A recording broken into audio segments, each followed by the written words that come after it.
Takže dovolte, aby som vás aj dnešný večer pozdravil. Poprial vám krásny večer, veľa trpezlivosti a ochoty načúvať a samozrejme aj príjmať informácie. Zrejme po celom pracovnom týždni a možno študijnom to nebude veľmi ľahké. Cítite únavu po tom týždni? Riešili ste veľa listov, e-mailov, správ, ktoré vám prišli? Funguje mikrofón? Ja ho mám zapnutý. Takže chyba je si mimo mňa. Vy ma počujete ostatní? Áno. Asi to bude trošku problém s nahrávkou, takže radšej chvíľku počkáme, kým sa to darí vyriešiť.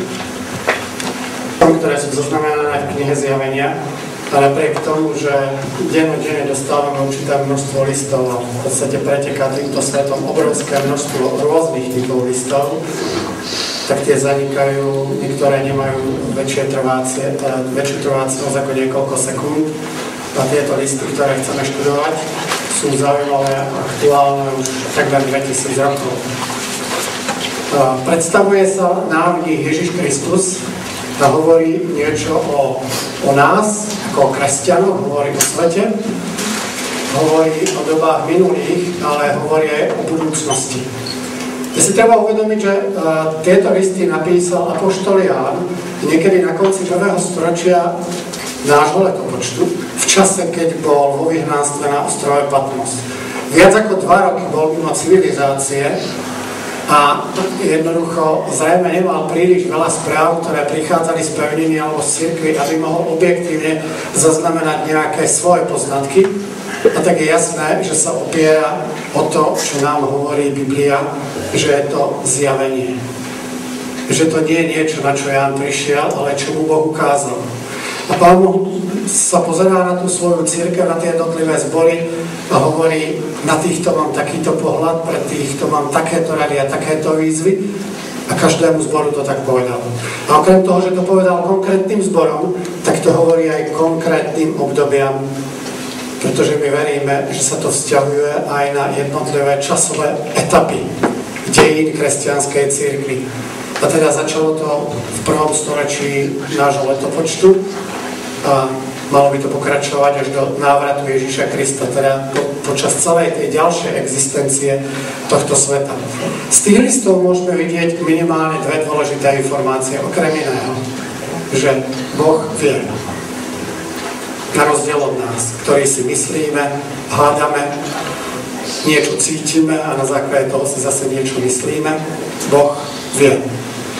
A keď to, čo Boh vie, nechá napísať a potom doba to skontroluje, tak my to isté môžeme potvrdiť, že Boh vedel.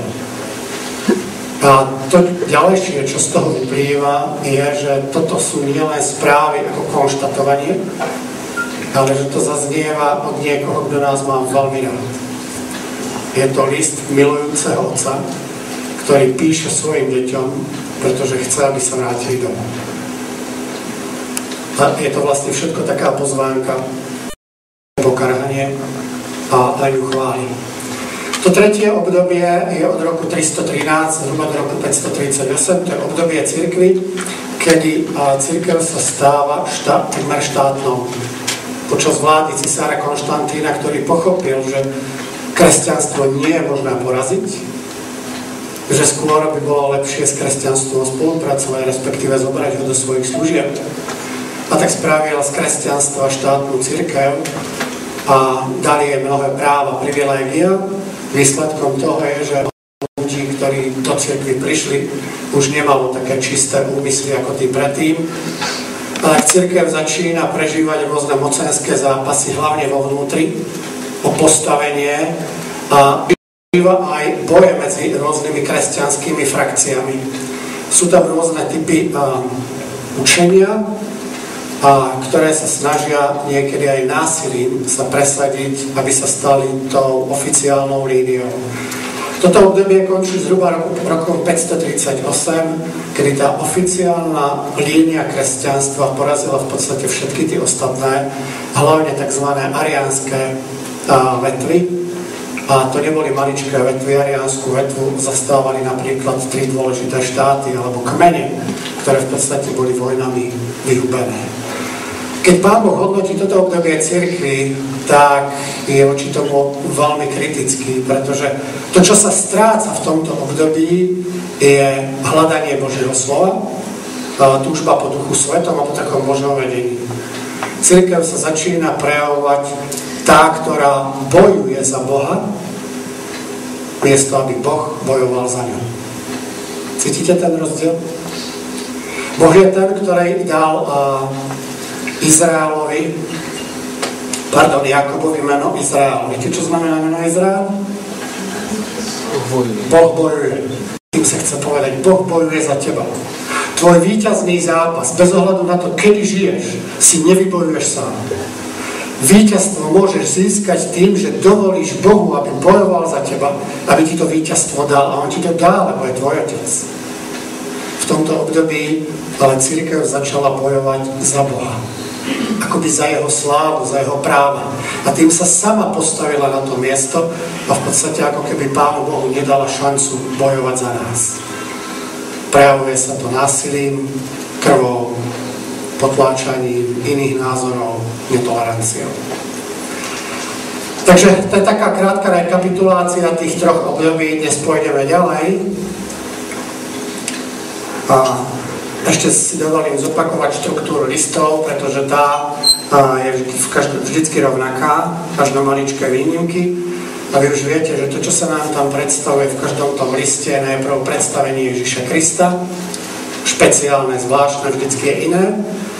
Nasleduje pochvala tomu zboru, potom napomenutie, ďalej určitá rada a zaslúbenie.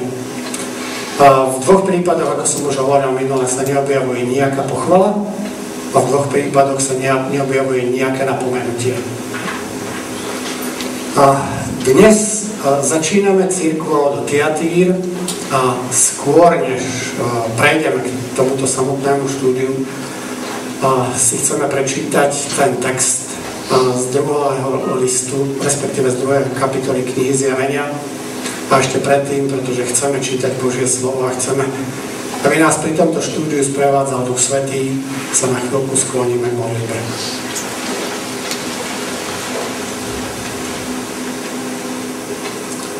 Drahý náš Stvoriteľ, nebeský Bože Otče, ďakujeme, že teraz môžeme tu byť na tomto mieste. Ďakujeme, že máme čas na to, aby sme počúvali Tvoj hlas a nechali sa viesť Tvojim slovom. Ďakujeme za listy, ktoré si napísal. Ďakujeme, že nám ukazuješ svoju múdrosť. Ty si ten, ktorý vidíš dopredu. Ale predovšetkým Ti ďakujeme za to, že Ty nás máš rád. Že to nie sú len informácie, ale to je hlas lásky, ktorý nás volá späť domov. Prosíme, pomôž, aby aj dnešný večer mohol byť pre nás užitočný a aj dnešný večer, aby sme sa mohli spojiť prostredníctvom Tvojho slova s Tebou. Amen. Takže skôr, než budem pokračovať, teraz si vypočujeme text. Ďakujeme. Takže to prvé mesto, respektíve prvý zbor, je zbor v meste Tiatír. Takto by sme mohli vidieť ruiny, pozostatky toho mesta v súčasnej dobe. Ale to nie je to, čo nás najviac zaujíma. Najprv teda pár informácií, ktoré sa týkajú samotného takého určitého pozadia. To meno Tiatíra znamená v preklade panovačná žena. Toto mesto ležalo v údolí rieky Lichus na rovine a nemalo žiadne prirodzené opevnenie, tým pádom bolo vystavené nepriateľským vpádom a v podstate veľmi ťažko sa bránilo. Bolo to mesto, ktoré bolo vždy vo vojne dobité a muselo sa budovať na novo. Napriek tomu bolo veľmi bohaté, pretože boli tam križovatky obchodných ciest. Taktiež známe továrne na výrobe a farbenie purpuru, keramiky a bronzu. Tiatíra je mesto zasvetené bohu Tyrimna, ktorý sa stal neskôr aj kultom rímskeho cisára. Takže pozadie. Dnes sa územie, kde ležalo toto mesto, leží tam teda iné mesto s názvom, ktorý tam máte. To, čo je ale pre nás podstatné, nie je nejaké historické alebo kultúrne pozadie, ale tie veci, ktoré sa týkajú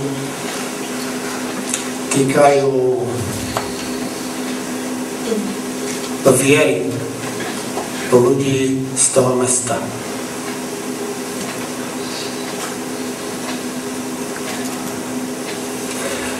Takže posolstvo, ktoré sme pred chvíľou počuli, ešte sa k nemu vrátime.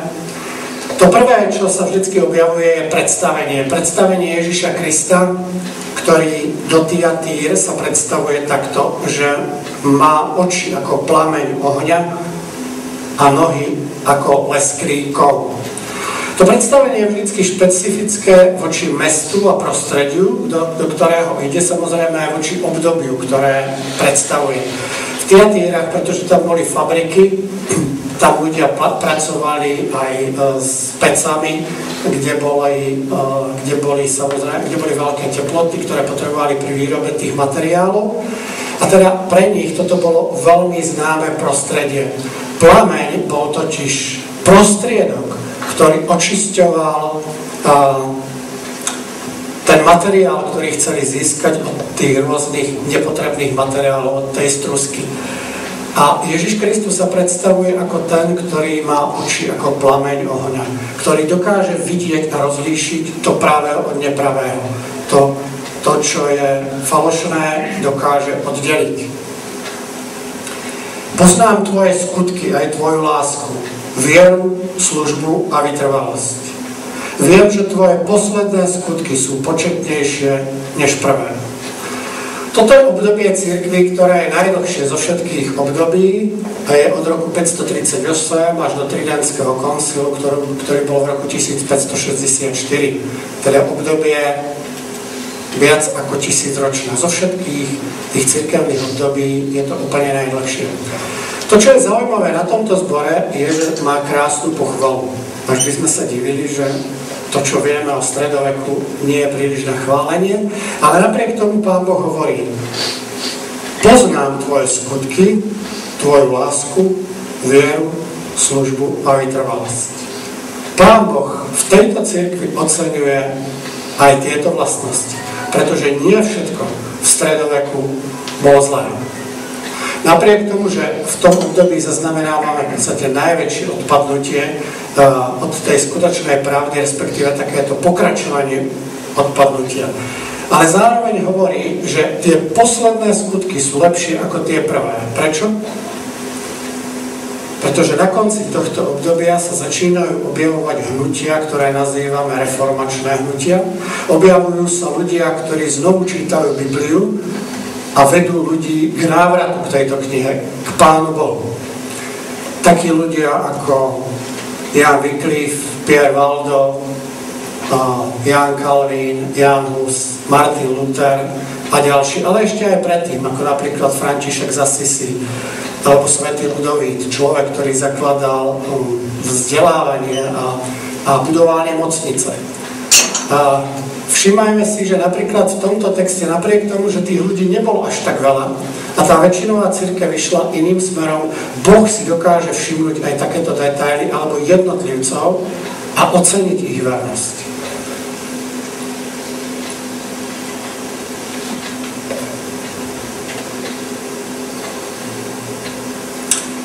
No mám proti tebe to, že trpíš ženu Izabel, ten novší preklad, staršie preklady používajú Jezabel, ktorá hovorí o sebe, že je prorokyňa a pritom učí a zvádza mnohých služobníkov, aby smilnili a jedli mäso obetované modlám.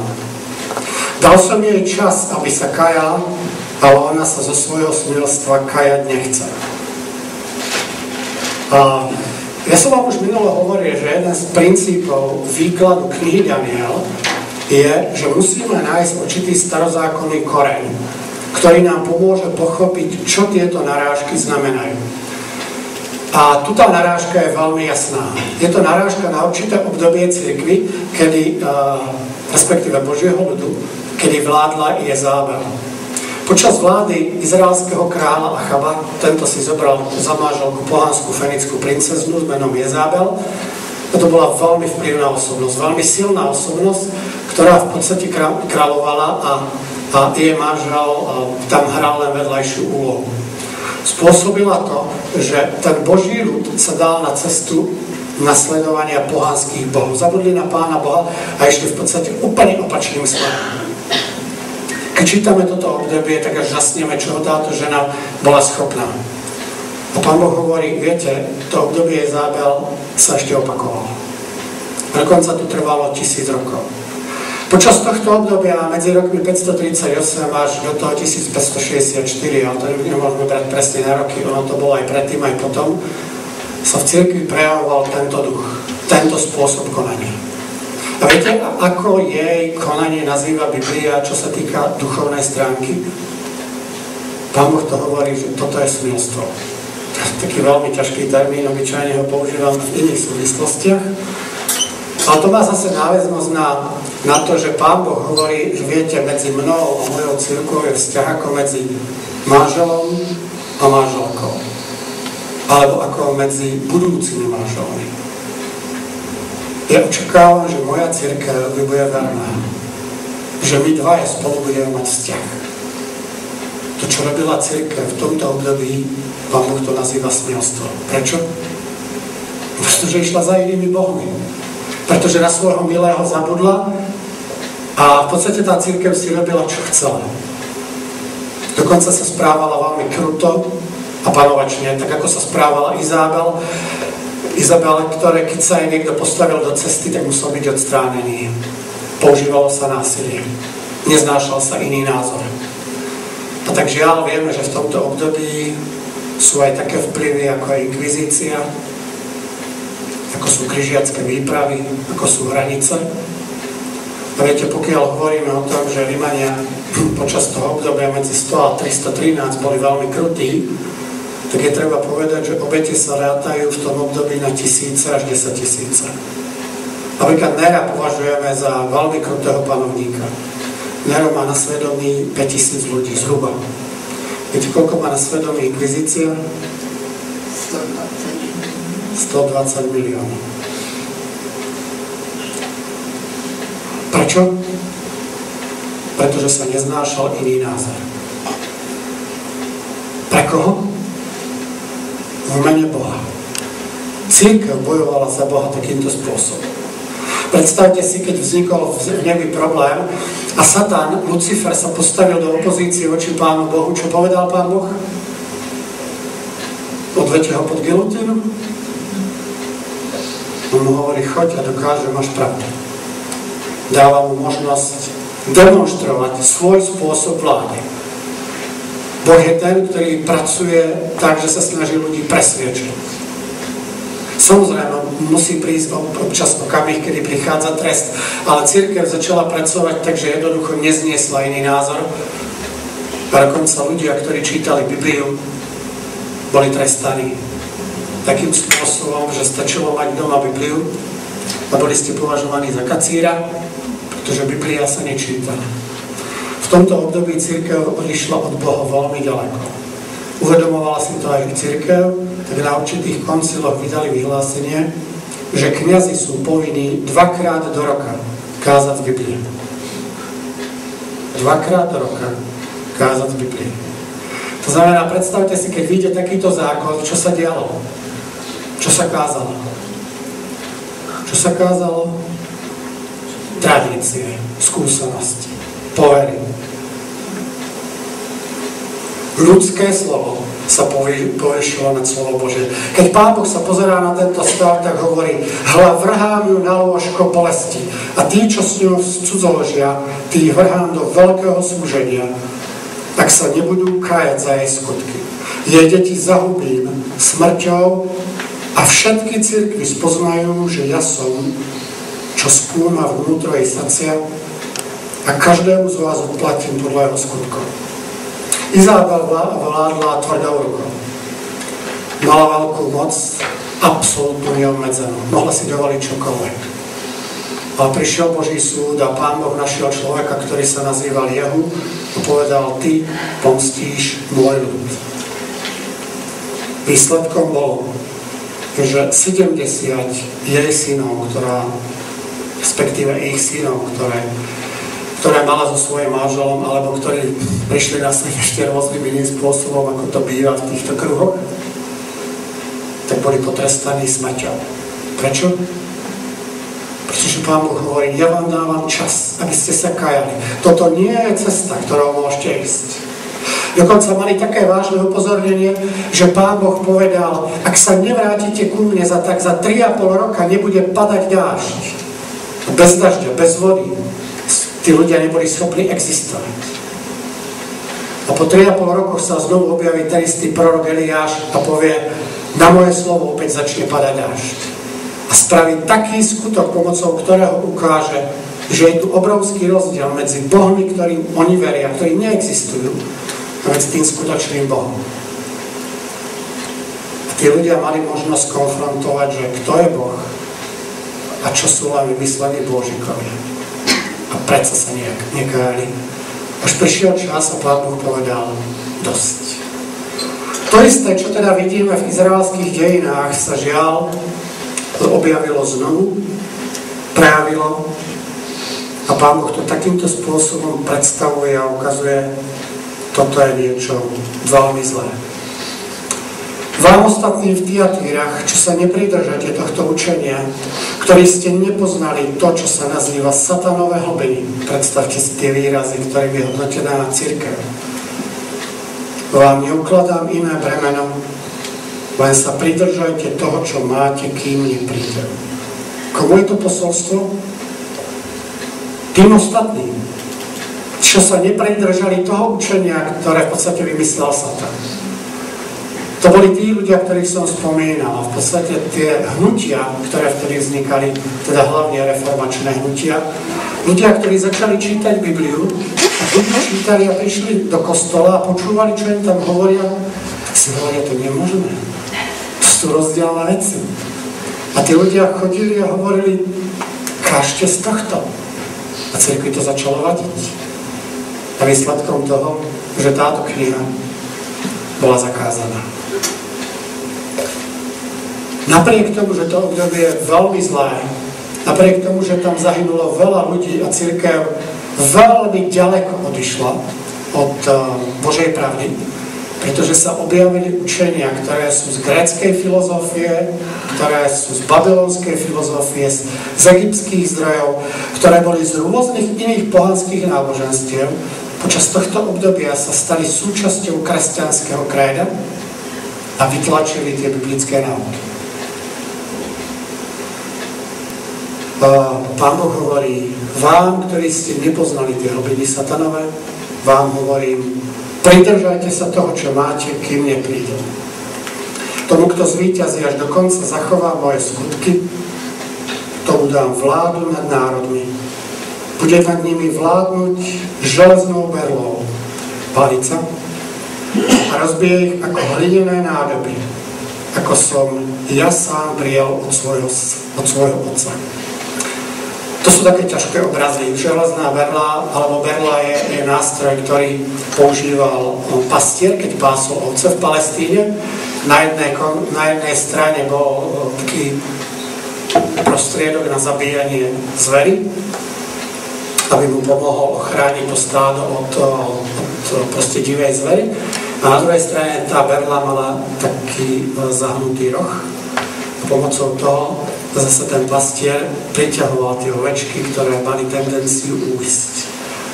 To znamená, ten nástroj, tá berla na jednej strane je nástroj takého nežného priťahovania pre tých, ktorí sa chcú nechať pritiahnuť, a na druhej strane je to nástroj, ktorý proti nepriateľom je útočný a aj tvrdý. Pretože tí ľudia pôsobili v tejto dobe násilí, aj Pán Boh hovorí, ja vám dám moc a použijem svoju moc proti tomu násiliu, ktorý sa tam pácha, pretože v konečnom dôsledku spravodlivosť musí byť konaná. No a na záver je tam zasľúbenie, A dám mu ranú hviezdu. A kto má uši, nech počúva, čo duch hovorí cirkvám. Čo je to raná hviezda?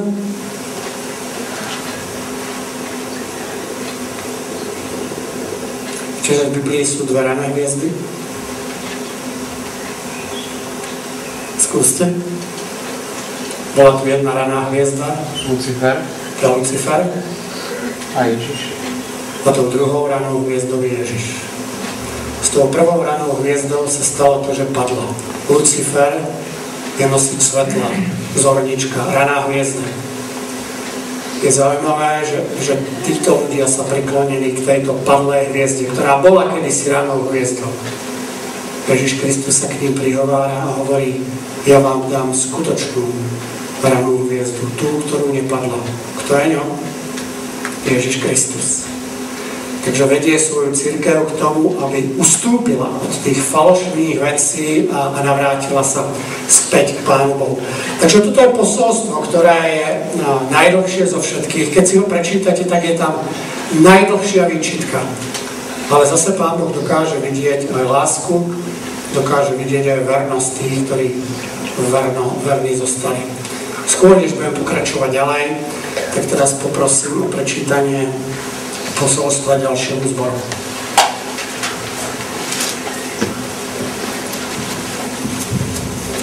Takže tu máme opäť pohľad na niečo, čo nám zostalo z pamiatok na mesto Sardy. Ako to máme možnosť vidieť ešte dnes. Teda pár informácií, ktoré sa týkajú takého historického pozadia.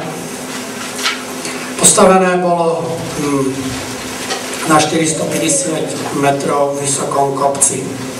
Bolo to mesto, ktoré bolo v tej dobe veľmi významné a veľmi bohaté. Aj Efez a Pergamon boli významné mestá, ale toto mesto bolo veľmi významné tým, hlavne v určitom období, že to bolo mesto veľmi bohaté a považované za veľmi silné a vplyvné. Ale je to dokonalý príklad mesta a taktiež aj zboru, ktorý má bohatú históriu. Tá história je slávna, bohatá, ale tá skutočnosť je už veľmi slabá. Kedysi to bolo hlavné mesto Lídského kráľovstva. Počuli ste o krajine, ktorá sa nazýva Lídia? Lídske kráľovstvo bolo práve na území dnešného Turecka. Bola to veľmi silná ríša v čase, keď Egypt bol ešte veľmi silný a keď existovalo napríklad neskôr Babylonské kráľovstvo, tak Lídske kráľovstvo je veľmi známe a veľmi silné. Bola to vplyvná ríša, ale rôznymi výbojmi v podstate zaniklo. A jedna z vecí, ktorá k tomu prispela, je, že keď Medo-Peržania robili výboj hlavne za Círa, tak porazili toto kráľovstvo a vtedy začal v podstate taký zánik toho kráľovstva. Najväčšiu slávu toto mesto dosiahlo počas vlády bohatého kráľa medzi rokmi 560 až 546 pred Kristom. Tento kráľ bol veľmi silný a veľmi bohatý a práve v tomto meste sa rozhodol svoj poklad uskladniť, pretože bol presvedčený, že tam bude v bezpečí. Ale žiaľ, nevyplatilo sa mu to. Bol tam taktiež chrám bohyne Artemis a veľký kúpeľný komplex. V roku 17 bolo toto mesto zničené zemetrasením, podobne bola zničená aj Filadelfia, o ktorej budeme hovoriť. Dvakrát bolo dobité okrem iného významnými obyvateľmi, a to Círom a Alexandrom. A bolo dobité veľmi zaujímavo. Tak bolo dobité, že hliadky, ktoré mali stáť okolo toho mesta, aby strážili a dávali pozor, kedy prichádzajú nepriateľské vojska. Keď tie nepriateľské vojska tam prišli, tak hliadky boli prázdne. Tí ľudia si boli istí, že sa nič nemohlo stať, tak možno išli domov na polievku, alebo ja neviem čo. Ale tak boli neostražití a nezodpovední, že v podstate potom na to doplatili. A potom dá sa povedať, že úplne toto mesto zaniká a už nemá žiadny ďalší vplyv. Tento prvok je veľmi dôležitý aj nielen z toho historického hľadiska, ale aj z hľadiska toho duchovného, pretože to posolstvo tiež bude hovoriť o tom, že mali by sme byť pozorní, ostražití voči veciam, ktoré sa nás dotýkajú, ovplyvňujú našu vieru. Takto sa to mesto volá dnes a zhruba tak to vyzerá.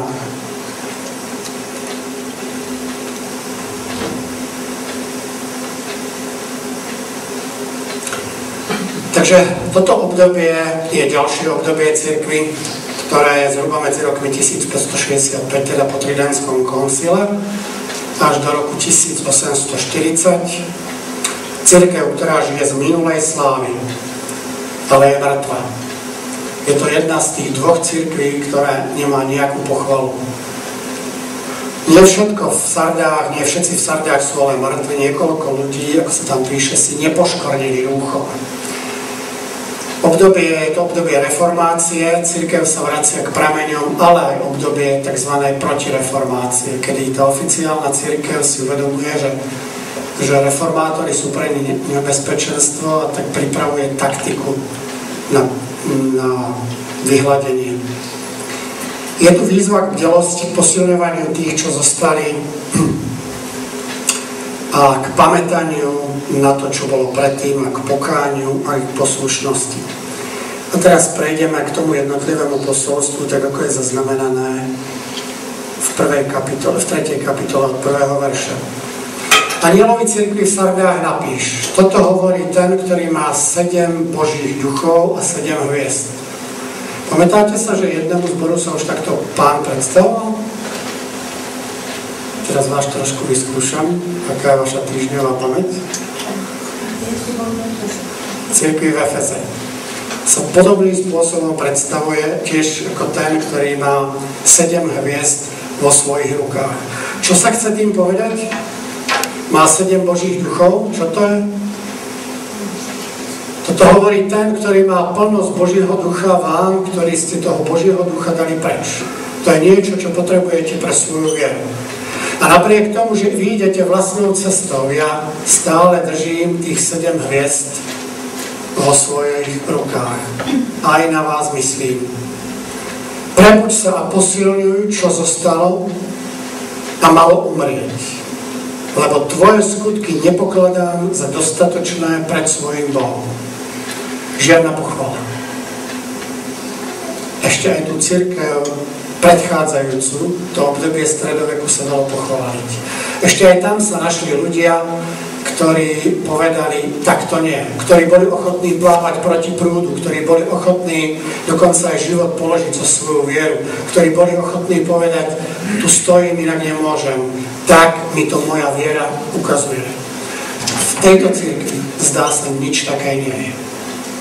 Sú tu akoby všetci tí, ktorí plávali s prúdom. Prečo?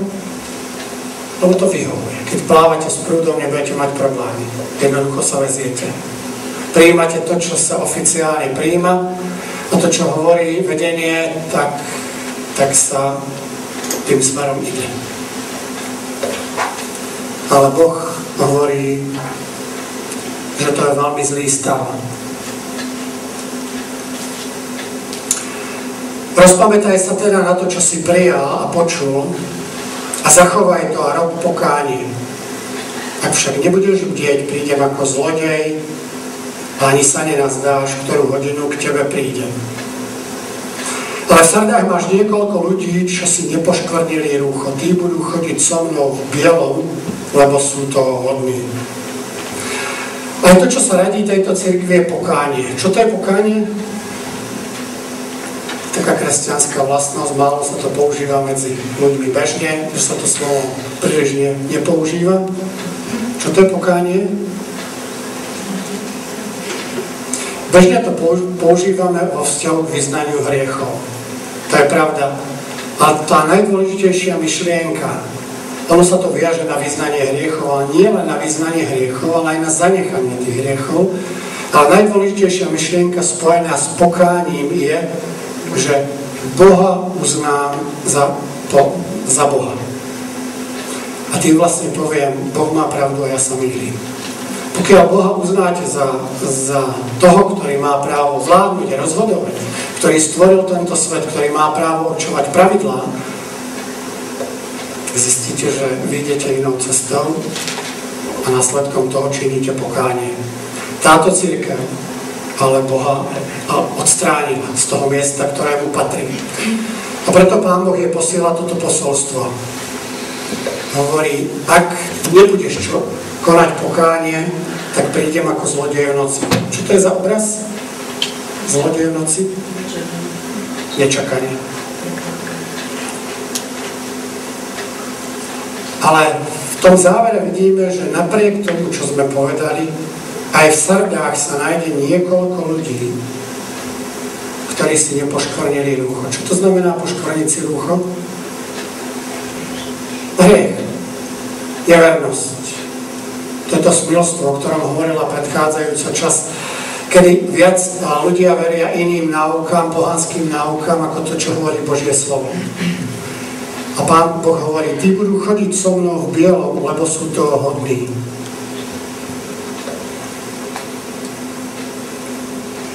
Kto zvíťazí, bude oblečený do bieleho rúcha a jeho meno nevymažem z knihy života. Jeho meno vyznám pre svojim otcom i pred anielmi. Táto posledná veta, keď ste ju teraz počuli, spomenuli ste si na niečo z Biblie? Zo slov Ježiša Krista? Kto mňa vyzná pred ľuďmi, toho aj ja vyznám pred svojim Otcom v nebesiach. Cítite tam tú narážku? Čo bolo dôležité pre týchto ľudí a čo je dôležité pre kresťanov?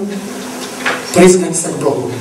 A Pán Boh hovorí, pokiaľ sa vy ku mne priznáte, tam, kde žijete, pokiaľ hovoríte, že ten, ktorému veríte, s ktorým žijete, som ja, tak ja sa spravím to isté. Vyznám ja vás pred svojim Otcom.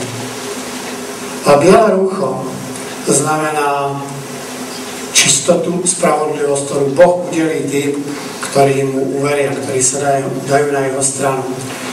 Takže toto je posolstvo, ktoré je tým ďalším obdobím 5.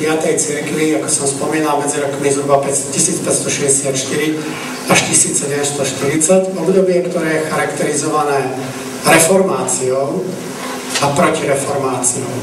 Protireformácia nemala len fyzickú podobu. Viete, že bol veľký tlak aj fyzický voči reformačným hnutiam, ale súčasťou protireformácie bolo, že sa v teológii vytvorili nové teórie.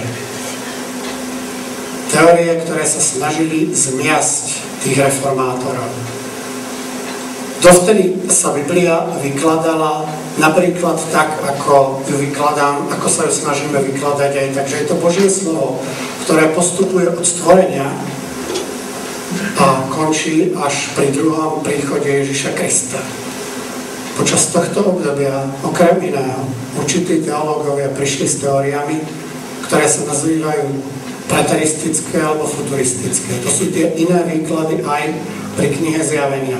Že všetko sa odohralo dávno vtedy v minulosti a nás sa to už netýka, alebo všetko sa odohrá až kedysi v budúcnosti a keď tam ešte nie sme, tak sa o to nemusíme trápiť. To znamená, opäť sa nás to netýka. Takže k čomu vás to vedie? Že si môžete žiť, ako chcete. Alebo sa v tom čase vytvorila aj tzv. Liberálna škola, ktorú potom protestanti prijali, ale pôvodne to bol pohľad oficiálnej cirkvi, ktorá hovorí o tom, že Bibliu treba vykladať tak ako iné knihy, ktoré napísali ľudia. To znamená, ak nie sme schopní pochopiť, že existuje zázrak, a stvorenie je zázrak, súhlasíte s tým? No tak to musíme vysvetliť ľudským spôsobom. Musíme nájsť spôsob, ako to ľudsky vysvetlíme, pretože zázrak nie je možný. Toto bol súčasťou protireformácie, rôzne takéto teologické prúdy, a pretože sa tam pracuje nielen násilím, ale aj kompromismi, a výsledkom je, že mnoho teológov z protestantov a protestantských škôl sa tohto chytilo a dodnes s tým máme problémy.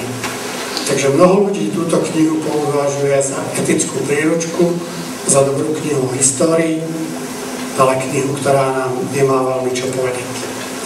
Dobre, takže toľko k tomuto obdobiu.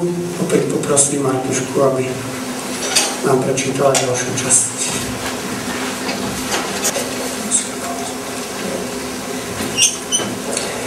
Takže dobrá správa, prechádzame k predposlednému zboru. K predposlednému obdobiu dejín, ktoré je predstavené týmto mestom Filadelfia. V preklade to znamená bratská láska. Týmto to mesto bolo typické. Udiala sa tam určitý príbeh, ktorý bol medzi dvomi bratmi. Jeden sa volal Attalus, bol kráľom, a jeho brat starší Eumenes. V podstate sa mu snažil tak nejak pomáhať, ale viete, vždycky v tých kráľovských rodinách je taká rivalita a každý čaká, kedy bude môcť on vládnuť. Attalus odišiel na vojenskú výpravu a dlho sa nevracal. Prišla správa, že v podstate sa to nepodarilo, že zahynuli, že neexistuje. A tak ľudia dosadili jeho brata Eumena na trón. Keď sa však Attalus nakoniec vrátil aj so svojou víťaznou armádou, so všetkými troféami, tak viete, čo spravil Eumenes? Povedal, nech sa páči, to je tvoj trón, ja som ťa len zastupoval. Po určitom čase prišli Rimania a z určitých politických dôvodov sa snažili toho Eumena nahovárať, aby prebral kráľovstvo, že oni ho budú v tom podporovať. A viete, čo im povedal tento človek? To by som svojmu bratovi nemohol spraviť. To je niečo mimoriadne, toto sa v kráľovských rodinách bežne nedieje. A aj z tohto dôvodu toto mesto malo takýto názov. Neskôr dostalo aj iné meno na pamiatku alebo z vďačnosti k cisárovi Tiberiovi ho premenovali na Neo Cezarea. A zase potom určité gesto voči nej spravil aj cisár Flavius, tak ho premenovali opäť. A jednoducho tam bola určitá črta, že tí ľudia sa snažili byť vďační, pozorní a v tom meste boli veľmi dobré vzťahy. V 17. storočí, v roku 17 aj toto mesto zničilo zemetrasenie. Takto to územie vyzerá dnes a to mesto nesie iný názov. Takže posolstvo do Filadelfie zaberá obdobie, čo sa týka tej cirkvi v dejinách medzi rokmi 1740 a zhruba 1840 alebo 45-44.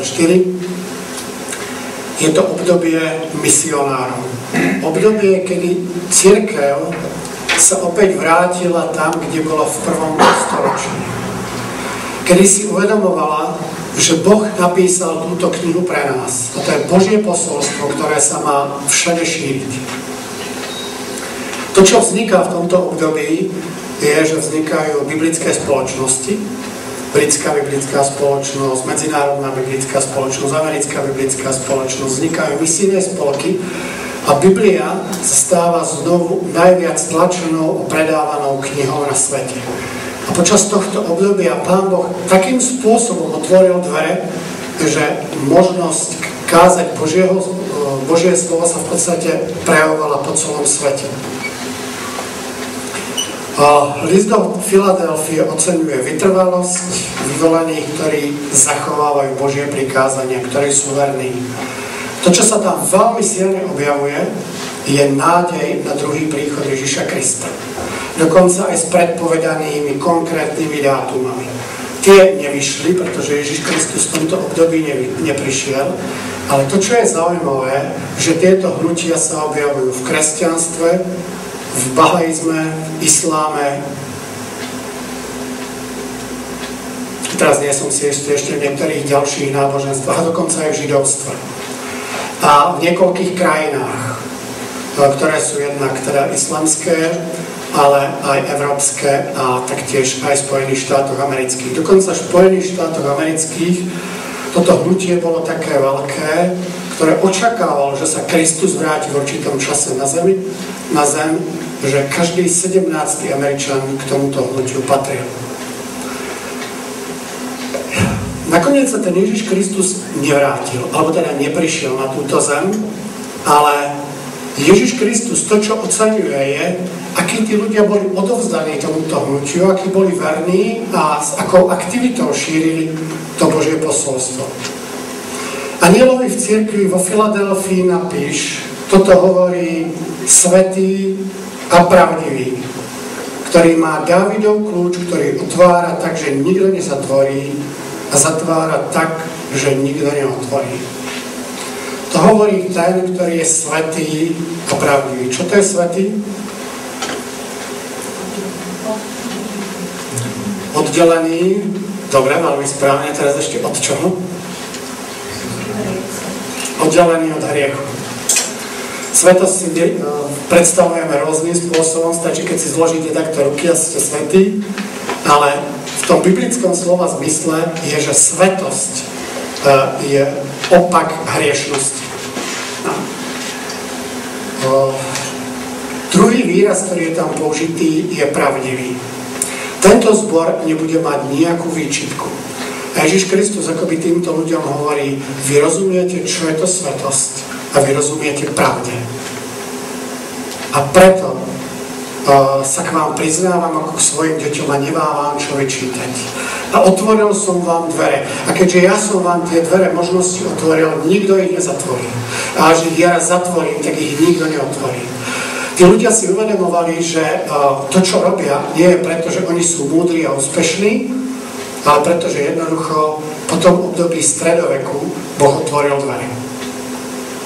A je zaujímavé, že v tomto období končí aj ten, alebo je viazaný na to ten záverečný dátum, kedy má byť kniha Daniel odpečatená. To je to, čo sme študovali minulý rok. Keď končila kniha, výklad, alebo teda zapísanie knihy Daniel, tak Pán Boh hovorí, zapečať túto knihu. Mnohí budú skúmať, ale až nakoniec po tom čase sa to objaví.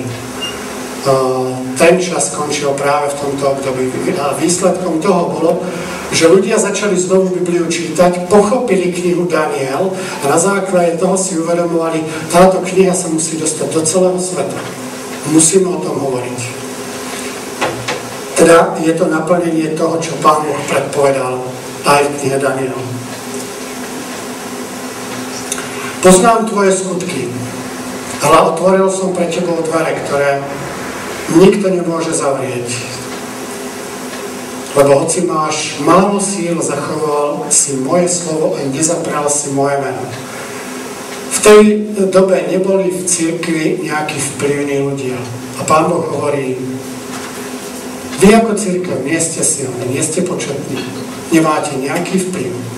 Ale nezabudnite, že to nie je otázka vašej moci. Toto je cirkev, ktorá dovolila, aby Boh bojoval za ňu. Aby Boh bol Bohom.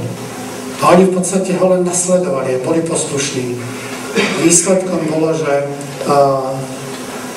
sa cirkev podstatným spôsobom zmenila.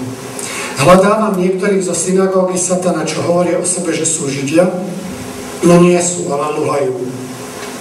A spôsobím, že prídu a poklonia sa až k tvojim nohám a spoznajú, že ja som si ťa zamiloval. To, čo oceňuje Pán Boh v tejto cirkvi, je, že dokázali rozoznať pravdu od blúdu. Že dokázali rozoznať určité teórie, o ktorých som vám hovoril pred týmto čítaním, že jednoducho do cirkvi sa začali vkrádať, že oni tie hnutia odmietli, alebo tie teórie odmietli. Okrem toho v tejto dobe vznikajú aj zaujímavé teórie.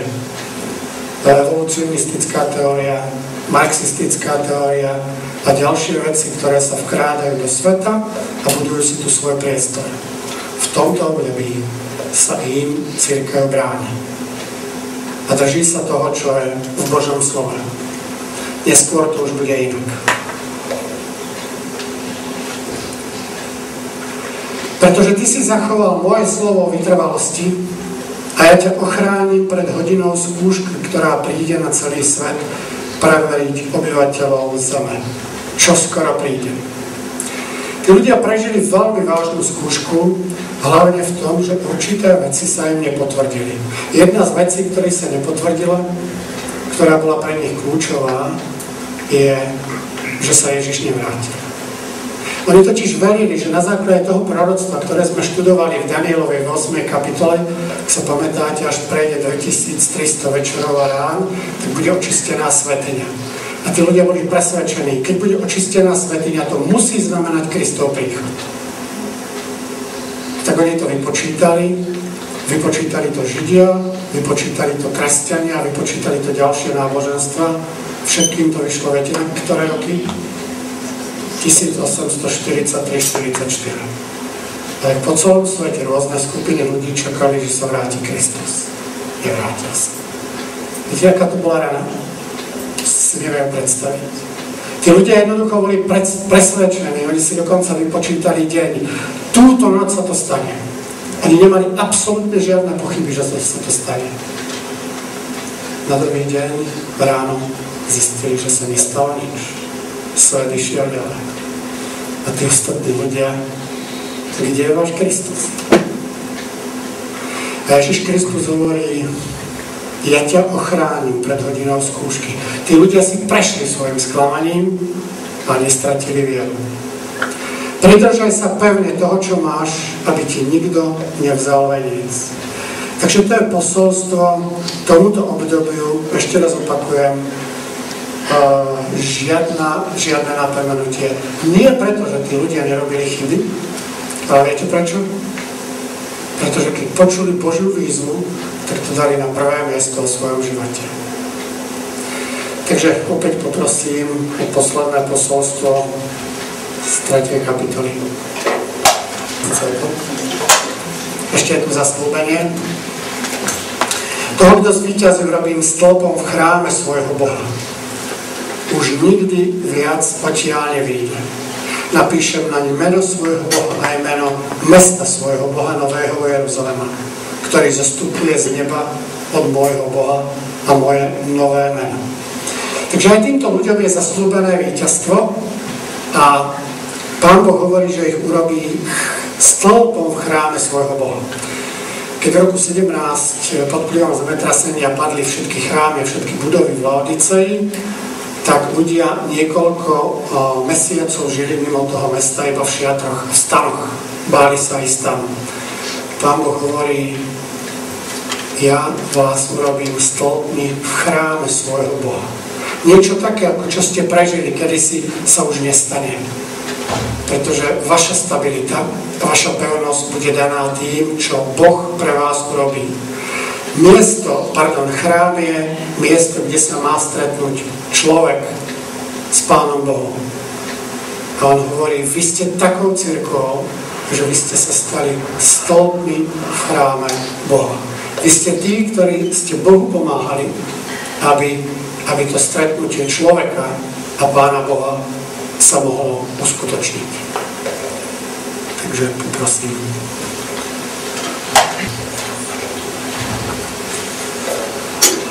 Takže to posledné posolstvo je posolstvo cirkvi do Laodicei. Posolstvo cirkvi, v ktorej období žijeme aj my. Čakali by ste, že tu bude posolstvo ľuďom, ktorí sú najmúdrejší, najkrajší, ktorí zažili, čo nikto nezažil tu ešte v dejinách, ktorí prišli na to, čo nikto ešte neobjavil. Čakali by ste, že bude takéto posolstvo? Vidím také rozpaky na vašich tvárach. Viete, prečo to hovorím? Lebo my v 20. storočí a 21. sa takto tvárime. Nielen ako kresťania, ale vôbec ako ľudia. To, čo je tu napísané, to je však nie náš pohľad, ale pohľad Pána Boha, ktorý k svojej poslednej cirkvi alebo poslednému obdobiu má tieto slova. Ale najprv pár takých historických informácií. Laodicea to znamená ľud súdu. Veľmi typické. Pretože toto je obdobie, o ktorom Biblia hovorí, že v nebesiach prebieha súd. My žijeme v čase Božieho súdu. Je to mesto preslávené bankovníctvom, textilným priemyslom, ale aj medicínou, pretože tam mali vzácnu masť, okrem iného očnú masť, ktorá sa vyvážala do celého sveta. Bolo typické aj vlažnou vodou. Toto mesto nemalo svoj prameň, zdroj pitnej vody, a tak muselo privážať vodu akvaduktom z blízkeho mesta, z Hierapolis, kde boli horúce pramene, ale keď prišla táto voda do tohto mesta, do Laodice, tak bola vlažná, ani teplá, ani horúca. A tým je typické toto mesto, ale vlažnosťou sú typickí aj kresťania, ktorí v tomto období žijú. Takže dnes to mesto približne je v tomto území, teda s takýmto názvom. Takže Laodicea. Obdobie cirkvi od roku 1844 až do príchodu Pána Ježiša Krista, pretože už žiadne ďalšie nebude 8, 9, jednoducho 7, je to posledné. Celému listu dominuje myšlienka konca, dokonca aj v tom predstavení sa Ježiš Kristus predstavuje ako Amen. Veľmi zlá diagnóza. Sú vlažní, biední, úbohí, chudobní, slepí a nahí. Ale napriek tomu Ježiš klope na dvere a tým hovorí, ja sa vás nevzdávam. Je to jedna z cirkví, jedna z dvoch cirkví, ktorá nemá nejakú pochvalu. Pán Boh nehovorí, ste najkrajší, najlepší, najbielší, najvzdelanejší, práve naopak. A toto hodnotenie je ešte horšie ako obdobie cirkví v Tiatírach. A to Tiatíra predstavuje stredovek. Takže Anjelovi cirkvi v Laodicei napíš, toto hovorí Amen, verný a pravdivý svedok, počiatok stvorenia Božieho. Prečo takéto predstavenie? Amen, verný a pravdivý svedok. Ježiš Kristus sa takto predstavil, alebo bol predstavený už v prvej kapitole. Verný a pravdivý svedok. On je ten svedok, ktorý prišiel z neba, aby predstavil Pána Boha. On je svedok o Božej pravde. On je počiatok Božieho stvorenia. Niektorí ľudia si myslia, že tento výraz znamená, že on je ten, ktorý bol prvý stvorený, ale tá myšlienka hovorí, že on nie je počiatok v zmysle, že on bol prvý stvorený, ale on dal počiatok stvoreniu. Pretože iné biblické texty nám hovoria, že v podstate stvoriteľom tejto zeme je bytosť, ktorú poznáme pod menom Ježiš Kristus. Prečo sa Ježiš takto predstavuje? Je to obdobie, v ktorom sa presadzuje napríklad evolucionistická teória a veľmi silne. A čím ďalej, tým viac. Ja sa pamätám, že ešte keď som chodil do školy, a to bol komunizmus ťažký, tak sa hovorilo o tom, že existujú dve teórie na vznik sveta. Idealistická a evolucionistická. Dnes počúvame, že existuje jedna. Ktorá? Evolucionistická. Poznám tvoje skutky, že nie si ani studený, ani horúci. Kiež by si bol studený alebo horúci. Takže si vlažný, ani horúci, ani studený, vyplujem ťa zo svojich úst. To je dosť zvláštne vyjadrenie, čo je na to. Tým Ježiš Kristus naráža na tú skutočnosť tej vlažnej vody a on hovorí, viete, no každý, kto sa chce napiť, ako ja pred chvíľou, očakáva čo od toho? Že ho to ovlaží. Keď si ja vypijem vaše kresťanstvo, viete, čo cítim? A teraz ja nehovorím o vás, ja hovorím o nás všetkých, o tom kresťanstve, ktoré dnes je tu.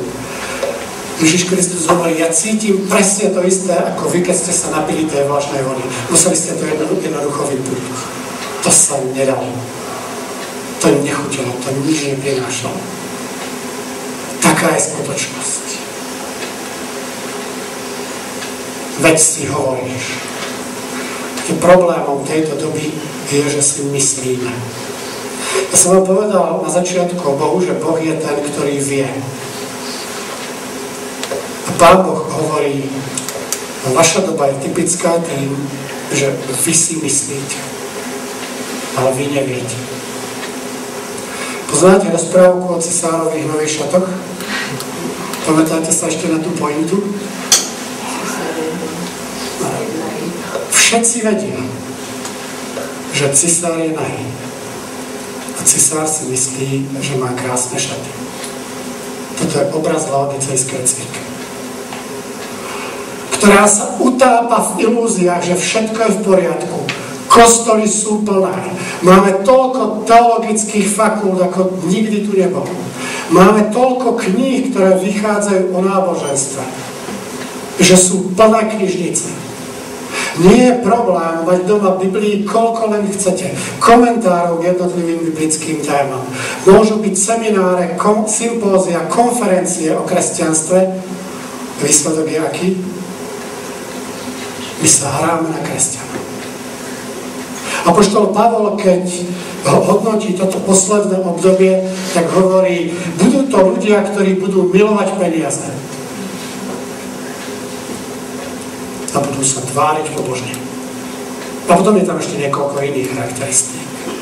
Budú milovať peniaze a budú sa tváriť pobožne. A to je to, čo robíme. Napriek tomu, že na Slovensku spočítame podľa minulého sčítania, nie podľa toho posledného, že nás je to 84%, a na svete je, že viac ako miliarda kresťanov. Pán Boh hovorí, kde sú? Keď sa vrátim na túto zem, ešte nájdem nejakých kresťanov, ešte nájdem takých ľudí, ktorým skutočne ide o to, že ma chcú vidieť, ktorí si nemyslia o tom, že kresťanstvo to je tiež dobrý biznis, ktorí sa pýtajú, modlitba to je na čo? Pomodlím sa a nič sa nestane. To nefunguje tá viera. Ako to, že ten Pán Boh mi nedá to, čo by som si prijal? A prečo je Pán Boh iný, ako ja by som chcel, aby bol? Prečo jedná takto Pán Boh? Viete, my si spôsobíme obrovské množstvo nešťastia, ktoré je tu. Vraždíme sa, na jednej strane ľudia hľadujú, na jednej strane ľudia nevedia, čo robiť s majetkom.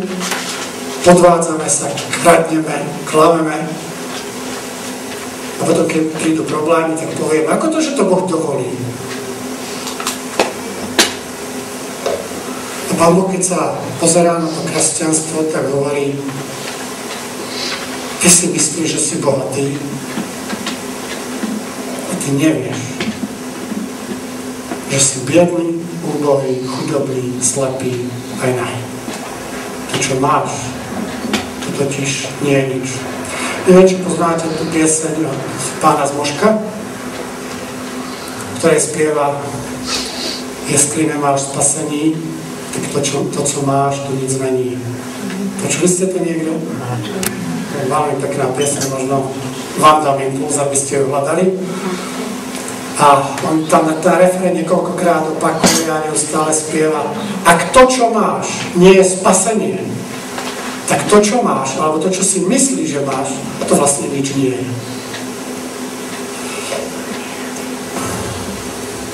Radím ti, aby si odo mňa kúpil zlato prepálené ohňom a tak zbohatol a biele rúcho a tak sa zaodial a nebolo vidieť hanbu tvoje nahoty a maz na pomazanie očí, aby si videl. Predstavte si, že Pán Ježiš hovorí ľuďom, kde sú najbohatšie banky v Malej Ázii, vy nič nemáte. Aj ich postihlo zemetrasenie a zničilo veľkú časť mesta. Rímania ich chceli pomôcť. Veľký Rím sa rozhodol, že poskytne dotáciu Laodicei. Viete, čo povedali Laodičania? Ďakujeme pekne, máme dosť. My si to postavíme znovu. A postavili ste to za vlastné peniaze. A týmto ľuďom Pán Boh hovorí, vám, ktorí máte tie najväčšie a najbohatšie banky, vám hovorím, že ste obyčajní chudáci, nemáte nič. Ľudia, v tom území sa pestovali alebo chovali čierne ovce a z zvony tých oviec sa zotovovali zvláštne čierne rúcha, značkový tovar. Ostatní si to tam chodili kupovať. Tým ľuďom povie, vy ste nahý. A v meste, kde sa robila tá zvláštna masná oči, ten kolírium, ktorá riešila určité nemoci, ktoré tam vznikali, povie, vy ste slabí. Útočí na tie veci, na ktoré sú oni hrdí, na tie Pán Boh útočí. A hovorí, vy si myslíte, že toto niečo znamená. Žiaľ, to je obraz dnešného sveta. Viete, kresťanstvo v Európe je na strašnom úpadku. My síce povieme štatisticky, že tu máme nejaké percentá ľudí, ktorí sú veriaci, ale skutočnosť je úplne iná. Kresťanstvo rastie v Afrike, rastie v Južnej Amerike, v Oceánii. Kto potrebuje v Európe kresťanstvo? Nikto. Takmer nikto. Nemáme peniaze, nemáme kapitál, my sa kúpime, čo potrebujeme. My Boha nepotrebujeme. Pán Boh hovorí, to, čo ste sa naučili, je kupovať a predávať. Kupovať a predávať. Viete, prečo niektoré cirkvi dnes zápasia a snažia sa zrušiť nedeľný predaj? V obchodoch, v hypermarketoch, supermarketoch? Počúvate o tom, že sa to deje? Viete prečo? Pretože všetci si dnes uvedomujeme, že najväčšie chrámy v súčasnom západnom svete sú hypermarkety a supermarkety. Keď sú voľné dni, tie obchody sú plné. Tam žijú tí bohovia, ktorí tí ľudia vyznávajú. A Ježiš Kristus, ktorý sa prihovára k tomuto obdobiu, ako by sa prispôsobil tejto situácii, hovorí, že je obchodník, ktorý prichádza a ponúka iný tovar. Zlato prepálené ohňom. Biele rucho, aby sa zahodil, a očnú masť. Tie faktory, ktoré potrebujeme preto, aby sme zistili, aká je skutočnosť. Na čo potrebujeme masť? To je masť Ducha Svätého, ktorý nám otvorí oči a zistíme, viete čo? To, čo zistili Adam s Evou v ráji. Sa pozreli na seba, však my sme holí. Pretože hriešnosť odhaluje našu nahotu. Toto potrebujeme zistiť, že to, čo si myslíme, je v podstate klam. Ale Pán Boh hovorí, ja vás to mne nechám. To, že zistíte, že ste hriešni, že ste chorí, že máte problém, je veľmi dôležité, ale to, čo vám ja ďalej ponúkam, je rúcho svojej spravodlivosti. To nie je to čierne rúcho, ktoré ste si vy tam urobili, ale to je rúcho Kristovej spravodlivosti. To biele rúcho, do ktorého sa oblečie nevesta Baránkova.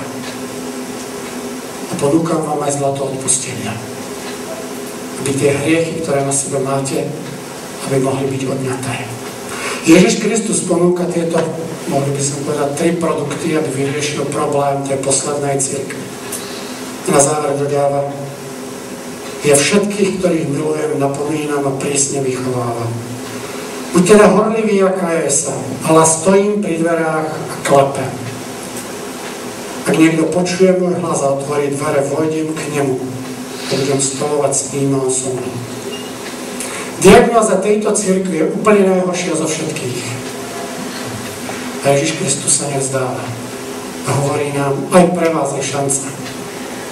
Ale v tom, keď sa navrátite ku mne, keď zistíte, že nie je to, čo si vy svojimi rukami vybudujete, čo váš rozum objaví, nie je všetka tá technika, ktorá nás obklopuje, ale Ježiš Kristus je záchrancom. Toho, kto zvíťazí posledním so mnou na svoj trón, tak ako ja som zvíťazil a zasadol som so svojím otcom na jeho trón. Čo ponúka Ježiš tejto cirkvi? Božie kráľovstvo. Návrat do neba. Sedieť s Ježišom Kristom na jeho tróne znamená iným spôsobom byť zachránený. Napriek tomu zlému stavu. Aká je cesta? Nehrať sa na náboženstvo. Viete, to, že čítam Bibliu, že sa snažím porozumieť tejto knihe, že tomu venujem stovky hodín, že sa ráno modlím, že sa o týchto veciach rozprávam a že v podstate Biblia je moje zamestnanie, z hľadiska spásy nič neznamená. pokiaľ ja nebudem milovať Ježiša Krista, pokiaľ ja nebudem schopný vyznať svoje hriechy a povedať mu, to, čo potrebujem, si ty, nie to, čo som si ja naštudoval, alebo čo som hovoril tým ľuďom, tak nemáme šance. Nikto z nás. Ale Ježiš hovorí, netreba zúfať, napriek tomu, že tá doba je takáto. A núti nás k tomu, aby sme vyznávali bohov, ktorí sú v tomto svete preferovaní. Bohovia úspechu, bohovia peňazí, bohovia moci, bohovia popularity, bohovia takého dobrého života. Hovorí, toto nie je cesta k záchrane. Vráťte sa ku mne a ja vás zachránim. Takže také záverečné zhrnutie. 7 listov nás pozýva k tomu, aby sme sa zamysleli nad svojím kresťanstvom. A odovzdali svoje životy Ježišovi Kristovi. Toto je pohľad Ježiša Krista do cirkvi, tak ako ju vidí on tú cirkev. Budeme mať ešte 7 pečatí, 7 trúbení, 7 rán a ďalšie pohľady. Vždycky to bude iný pohľad. Toto bol úplne špecifický pohľad. Pohľad Boha dovnútra jednotlivej cirkvi a analýza, diagnostika toho zboru a rada, čo by malo robiť. Aby sme neboli ako kresťania, ktorí robia kompromisy vo vzťahu k Kristovi a pravde. Aby sme neboli kresťania, ktorí veria nepravým veciam. Aby sme neboli driemajúci, vážni kresťania.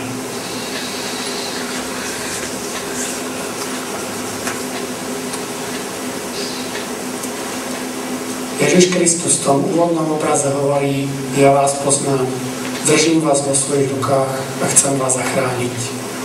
Toto je posolstvo, ktoré nám Ježiš Kristus predstavuje vo svojich listoch. Ja som rád, že som vám mohol dnes večer na minulú nedeľu predstaviť toto posolstvo. Samozrejme, tým ešte nekončíme, to je spravený len úvod. Na budúce stretnutie, to znamená zajtra večer o 6. hodine. Sa budeme zaoberať témou, ktorá hovorí o otvorených dverách na nebi. Pred chvíľou sme hovorili o tom, ako Pán Boh klepe na dvere nášho srdca a prosí, aby sme my otvorili zvnútra, pretože on nepôjde na silu. Toto sú dvere, o ktorých rozhodujeme my, či ich otvoríme Pánu Bohu alebo nie. A v 4. a 5. kapitole tohto zjavenia sa bude hovoriť o tom, že aj v nebesiach sú určité dvere. Čo znamenajú tieto dvere? Akým spôsobom je možné tam vidieť a dostať sa, tak o tom už budeme hovoriť zajtra. Verím, že si to stihnete prečítať, sú to 2 také krátke kapitoly a na rozdiel od pohľadu, ktorý sme mali na zem, pretože hodnotenie cirkvi bol pohľad na zem, tak 4. a 5. kapitola je pohľad do neba. Z mojej strany je to všetko. Ďakujem vám za pozornosť. Zostala nejaká otázka? Nech sa páči. Keď sme prebrali týchto 7 zborov, to boli naozaj historické zbory. To znamená, keď Ján písal tieto texty, tak vlastne to boli udalosti z toho územia, toho Turecka, Grécka, ktoré sa vlastne už odohrali, áno? Áno. A teraz otázka je tá, že kto vlastne tento historický kontext vlastne siahajúce až do dnešnej doby urobil a z čoho to vyplýva, ako môžeme s určitosťou tvrdiť, že sú to tie obdobia, ktoré tam boli určené. A ďalšia otázka je tá, či napríklad čitateľ Biblie v stredoveku alebo Martin Luther napríklad, či sa našiel pri čítaní zjavenia, že on tomu rozumel, že áno, keď čítam o Sardách, že to sa týka doby, v ktorej ja žijem. Lebo tento historický kontext tam nebol nejak dovysvetlený. Kto vlastne tento výklad spravil? Ďakujem. Je treba povedať, toto je dobrá otázka, že toto sú naše pokusy, ako to interpretovať na tie jednotlivé obdobia. Uvedomujeme si, že sa tam objavujú prvky, ktoré sú nielen charakteru toho historického, že sa týkali toho 1. storočia, ale že určité informácie sú charakteru, že sa objavili až v dejinách, alebo majú tzv. Podvojnú aplikáciu. Boli vždycky pokusy vykladať knihu zjavenia. Už v minulosti sa tieto listy vykladali podobným spôsobom. Nie je to úplne nová vec, že sa s tým zaoberáme len treba z priebehu 20. a 21. storočia, ale aj v minulosti sa s tým teológovia zaoberali a v podstate videli tieto tri významy, ktoré sme predstavovali. Historickú, ale aj tú, ktorá sa viaže na tie jednotlivé obdobia. Bolo to veľa teológov. Keby sme ale sa viazali a teda pozerali priamo na Martina Luthera, ja som vám už pri prvom stretnutí hovoril, že konkrétne Martin Luther sa s touto knihou nezaoberal a považoval ju za príliš zvláštnu a dokonca hovoril o tom, že tam nie je nejaké evanjelium a takmer tam nevidí Ježiša Krista a jeho milosť, takže z tohto dôvodu on sa s tou knihou nezaoberá. Takže Martin Luther sa s tým nezaoberal. Ja si na druhej strane myslím, že v tejto knihe je všetko o Ježišovi Kristovi a je tam veľa jeho milosti. Ale je pravda, že preto, aby sme mohli určité veci objaviť, tak musela doba pokročiť. A my dnes máme oproti Martinovi Lutherovi a iným výhodu tú, že prebehlo už viac rokov, viac času a my sa dívame spätne. Keď sa pozeráme napríklad na obdobie Filadelfie, tak si hovoríme, čím to je, že na konci 18. a 19. storočia prišli otvorené dvere. Čím to je, že zrazu začnú vznikať biblické spoločnosti a misijné spoločnosti a ľudia sú ochotní a otvorení. A čím to je, že to obdobie v Tiatírach je takto hodnotené a presne to sedí zase na toto obdobie. To znamená, aby som to zhrnul, sú to naše pokusy to takto interpretovať, pretože sa nám ukazuje, že toto má aj tu ten význam, pretože v každom liste je tam spomienka na príchod Ježiša Krista. To znamená, a takisto, ako som hovoril minule, sú tam zaslúbenia, ktoré hovoria o tom, že ten Ježiš Kristus sa vráti, ako sa máme pripraviť. A vidíme, že proste tá dynamika tých listov smeruje postupne bližšie a bližšie k Ježišovi Kristovi.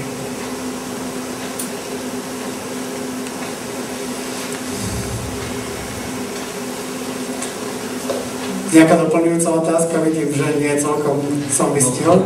Ty vlastne nepriamo povedal, že kniha Zjavenia vlastne má význam len pre čitateľa v dnešnej dobe v 20. a 21. storočí, keď už tomu ako rozumieme. Čiže čitateľ v minulosti, keď čítal Zjaveniu, tak nemohol rozumieť, Nie, že nemohol rozumieť, ale nemohol v plnej miere rozumieť, lebo ťažko mohol rozumieť napríklad cirkvi vo Filadelfii, pretože to obdobie sa ešte neodohralo. Ale pokiaľ ľudia čítali napríklad v prvom storočí správu o Efeskom zbore, tak si uvedomovali, že toto sa zrejme vzťahuje na nás. Lebo takáto bola situácia, a také vplyvy tam prenikali, a takú radu im dáva Ježiš Kristus. Ale samozrejme, oni nemohli vedieť, že príde obdobie Smyrny a príde prenasledovanie. To nemohli vedieť a nemohli zhodnotiť teda, že príde tu také a také obdobie. Ale zase, keď žili v období Smyrny a v ďalších, tak si hovorili, aha, toto je niečo, čo sa podobá na nás. Poznanie biblické sa zväčšuje postupne, čím dlhšie tu žijeme.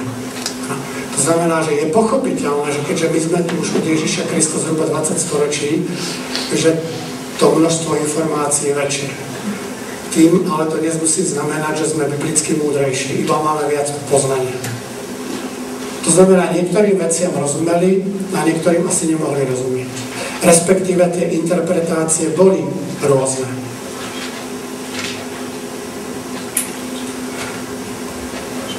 Dobre, ďakujem. Máte ešte nejakú otázku?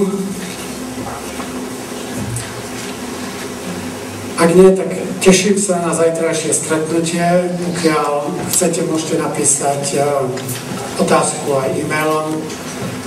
Neviem, či si pamätáte adresu, ja som ju dneska nezverejnil, ale môžem ju napísať zajtra. Prípadne, ak budete chcieť, môžete.